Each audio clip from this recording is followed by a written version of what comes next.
বর্তমানে কিছু অ্যাপ পাওয়া যায়, গুগল প্লে স্টোরে কিছু অ্যাপ পাওয়া যায়, যেটা অ্যাপের নাম যেমন নোফ্যাপ, এরকম নামে কিছু অ্যাপ পাওয়া যায়। এই অ্যাপগুলো যেটা করবে আপনাকে, সেটা হচ্ছে আপনাকে প্রজেক্ট দিবে যে 2 দিন পরে আপনাকে এরকম একটা মর্যাদা দেওয়া হবে বা এরকম একটা র্যাঙ্কে আপনাকে উন্নীত করা হবে। 4 দিন পরে আপনি এই র্যাঙ্কে উঠবেন, 5 দিন পরে আপনি এই র্যাঙ্কে উঠবেন, 6 দিন পরে আপনি যদি 6 দিন হস্তমৈথুন না করে থাকেন, পর্নোগ্রাফি না দেখে থাকেন, 6 দিন পরে আপনি এই র্যাঙ্কে উঠবেন। 7 দিন পরে, 2 সপ্তাহ পরে আপনার র্যাঙ্ক হবে এইটা।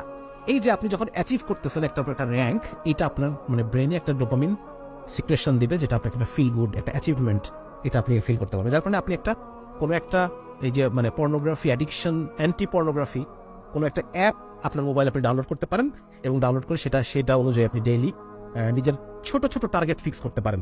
ছোট ছোট টার্গেট, এই ছোট ছোট টার্গেট অ্যাচিভ করা আপনার ব্রেনে ডোপামিন সিক্রেশন করবে, যেটা আলটিমেটলি আপনার পর্নোগ্রাফি দেখার আগ্রহ এবং প্রবণতাকে কমিয়ে দেবে।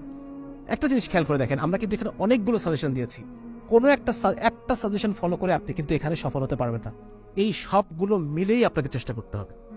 সবগুলো মিলিয়ে চেষ্টা করার পরও আপনার রিল্যাপস হবে। রিল্যাপস কাকে বলে? যে হয়তো কখনো আপনি শয়তানের কাছে হেরে গেলেন, হ্যাঁ, কখনো আপনি শয়তানের ওয়াসওয়াসায়, নফসের প্ররোচনার সাথে আপনি আর পেরে উঠলেন না, হ্যাঁ, আপনার দ্বারা আবার গুনাহ হয়ে গেল। এরকম হবে, এরকম হতে পারে, কিন্তু আশা হারানো যাবে না, ঠিক আছে না? আমরা এটা আমাদের পডকাস্টে আলোচনা করেছি যে আল্লাহর রহমত থেকে নিরাশ হওয়া, এটা আমাদের আলেমরা বলেন এটা কুফর। আল্লাহর রহমত থেকে নিরাশ হওয়া কুফর। সুতরাং আমরা কখনোই আল্লাহর রহমত থেকে নিরাশ নই।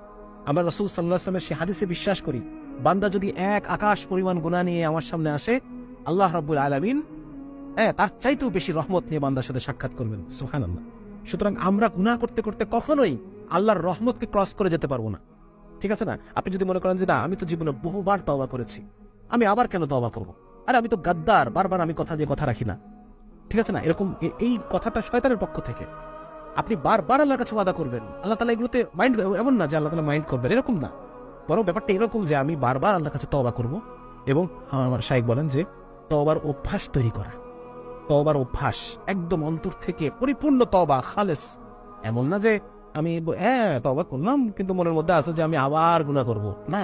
বরং প্রতিবার এক কঠিন তওবা আমার অন্তর মধ্যে থেকে আসবে, তারপরে আল্লাহ রাব্বুল আলামিন আমাকে প্রতিবারই মাফ করবেন।